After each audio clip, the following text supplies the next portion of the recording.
So today I want to talk to you about the day that I received the news of my ovarian cancer diagnosis. This is directly after my emergency surgery that I had. My oncologist called me and said that I needed to drive down so that we could discuss his findings, and I'm going to just jump right into things. So here we go. We go into the room and we sit down. You could just sense the energy in the room, not good. He told us that I had cancer.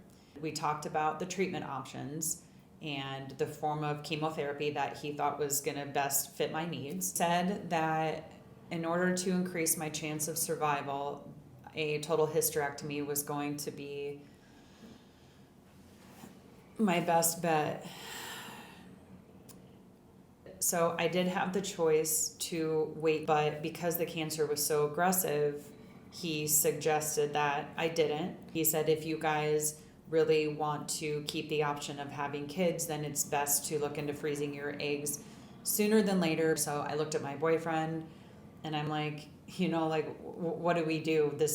You want to talk about pressure? That's pressure. He didn't even think about it. Just right away, his answer was, you're getting the surgery. We'll figure out the kids later. There's always adoption. So, I didn't argue with it. We were never really sure if we wanted to have kids. Even though we were on the fence about it, the fact that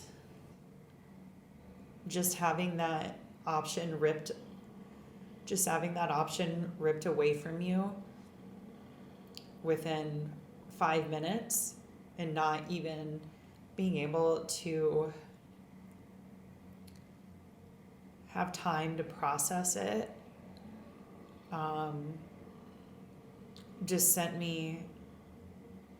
that eventually all sent me into a spiral. I just didn't know it at the time.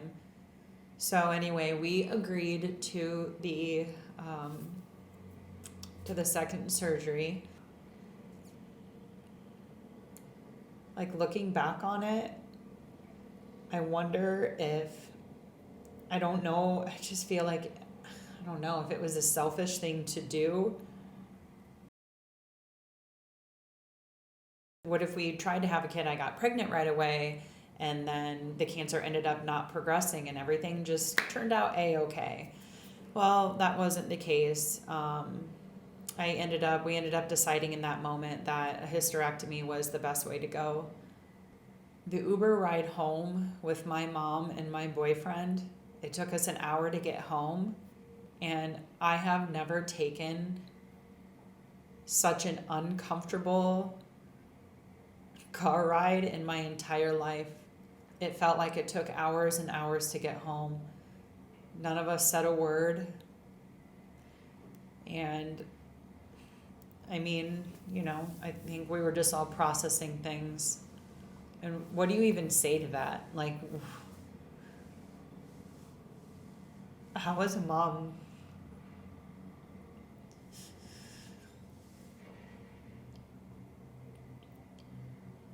Like, how is a mom supposed to respond to that?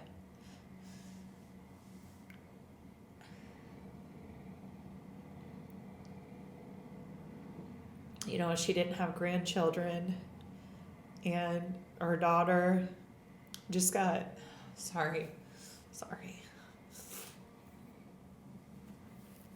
just got diagnosed with a really aggressive form of ovarian cancer, and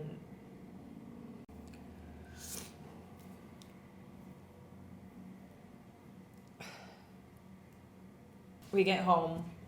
I think we slowly started to process things. I don't even know. I still don't even know at this point. Honestly, how do you even process something like that? Can it even ever really fully be processed? Because I don't think so. We didn't tell a lot of people right at first because I didn't even know how to handle it. How do you even tell your loved ones that you have cancer and that you might die, right? Like, how do you even saying those words,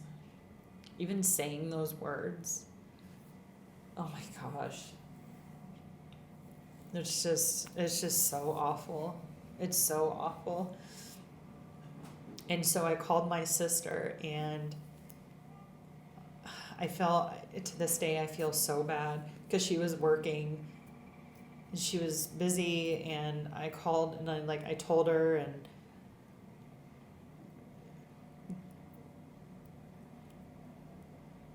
so subscribe, all that jazz if you want to. If you don't want to, cool. But I do hope that you come back and visit me in my next video, and I really look forward to sharing my journey with you guys and everything that I have learned